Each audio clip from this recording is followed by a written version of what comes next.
Walter Stahel, amico innanzitutto, ha scritto la prefazione del mio libro, è autore di un libro interessantissimo che consiglio a tutti di leggere, Economia circolare per tutti, che trovate in libreria o sui siti online.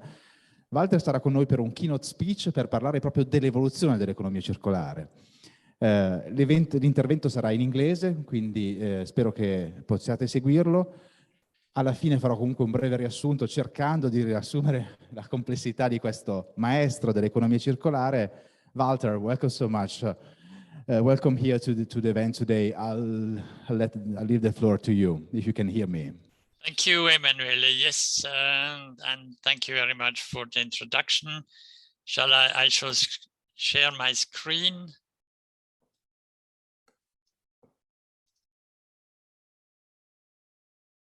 And here we go. So I will give you a helicopter view of the opportunities of the circular economy, of a low waste, low carbon circular industrial economy in 10 minutes.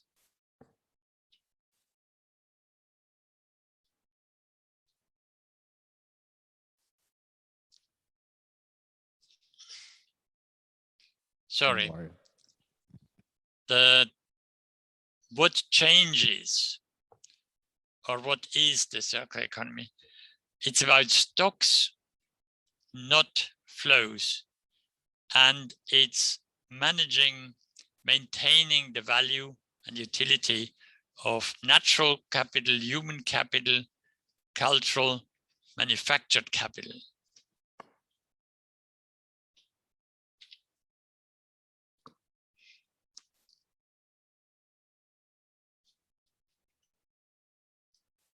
I hope you can see the screen. I have a problem with my screen, doesn't matter. So the origins of circularity as humankind in nature, in infrastructure, but the old circularity was one of societies in poverty,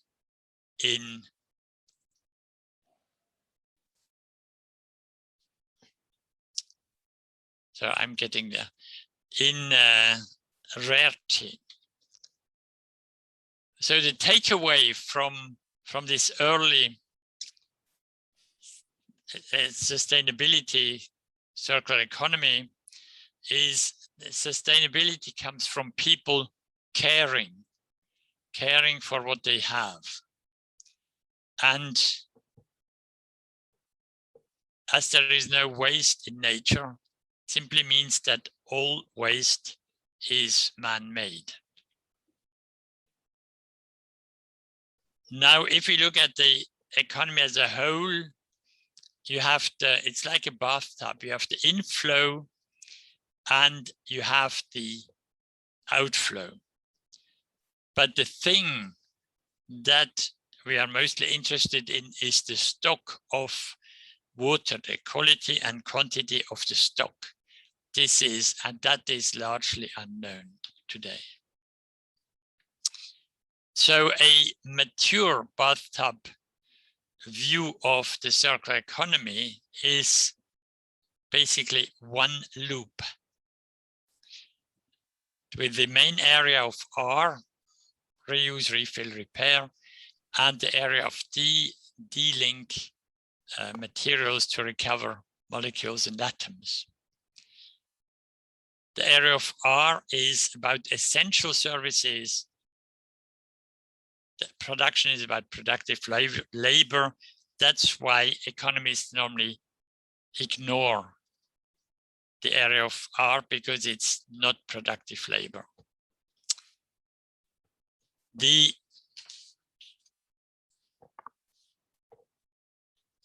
I'll let you read it because you read it much faster than I can do, but the area of R is about local SMEs, labor-intensive services, and innovation to extend the service life of objects. And who is in charge? Who takes the decisions in the area of R? It's the owner user, it's you and me for our belongings.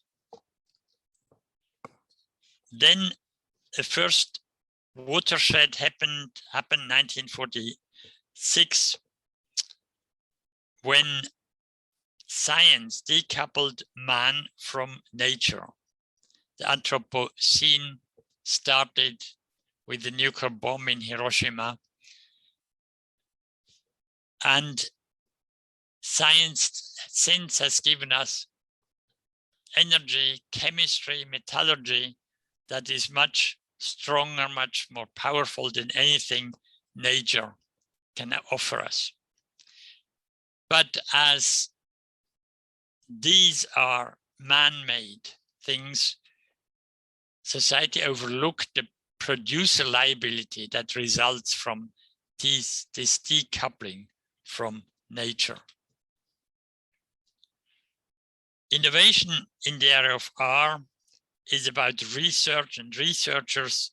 It's global innovation, whereas the area of R is local. The area of D is global research, innovation, competitiveness, economics. So let's look at these. You will get these slides after the talk, and then you can look at them carefully. So this is, windmills are maybe a renewable, producing a renewable energy, but it's definitely not a sustainable technology, and it's not the circular industrial economy if we cannot recover these materials from at the end of their life. These are circular chemistry examples which exist today. Depolymerization of different plastics, and a lot is under research. But now why should we change? 3 reasons, which I shall give you in detail. Improve the material efficiency.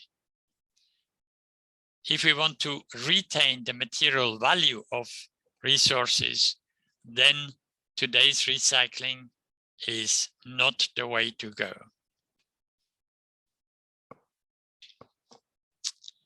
If we want to reduce CO2 emissions, then the shift to a circular industrial economy allows us to reduce them by 66%.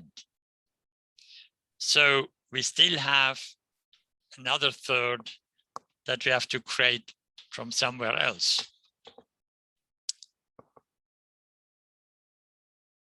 And then we come to the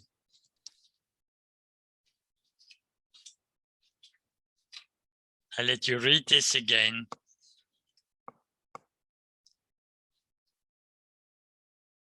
Again, we are now in charge of the planet, and we have to stop doing what we are doing. We have to give nature as much room as it needs, which we are not doing at the moment. We are taking over the planet. The other question is how change?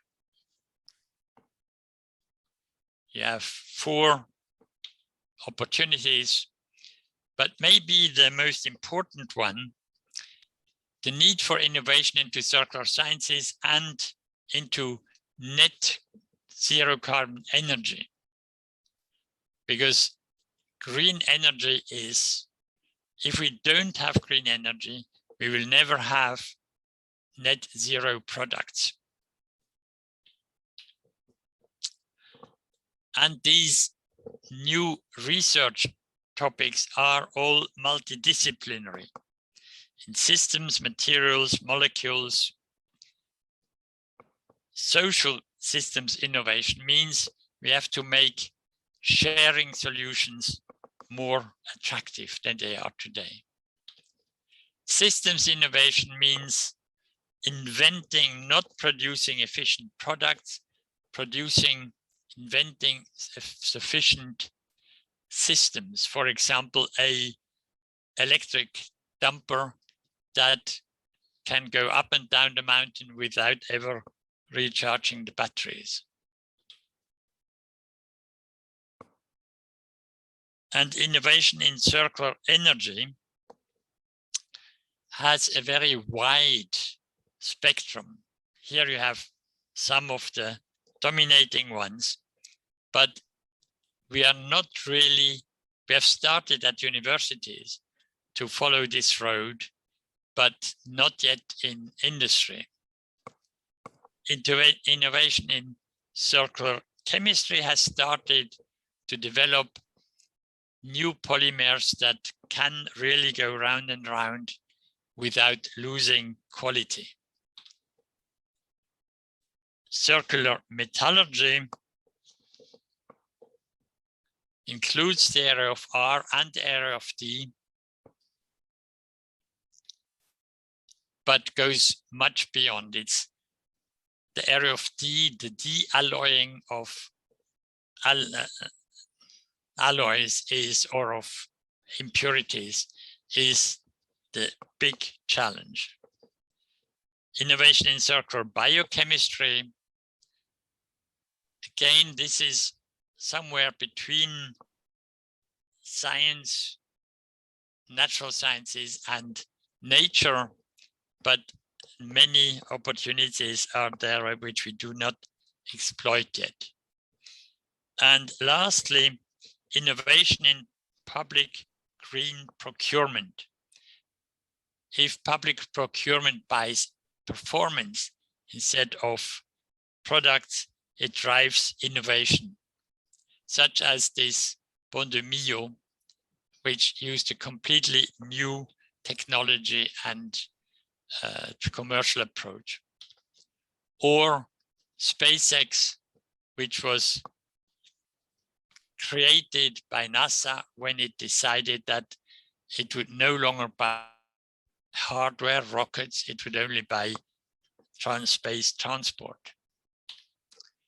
Now, if you want more details about all these things, I can recommend, as always, my books. One is in Italian, which may be easier for you to read. And thank you very much for listening.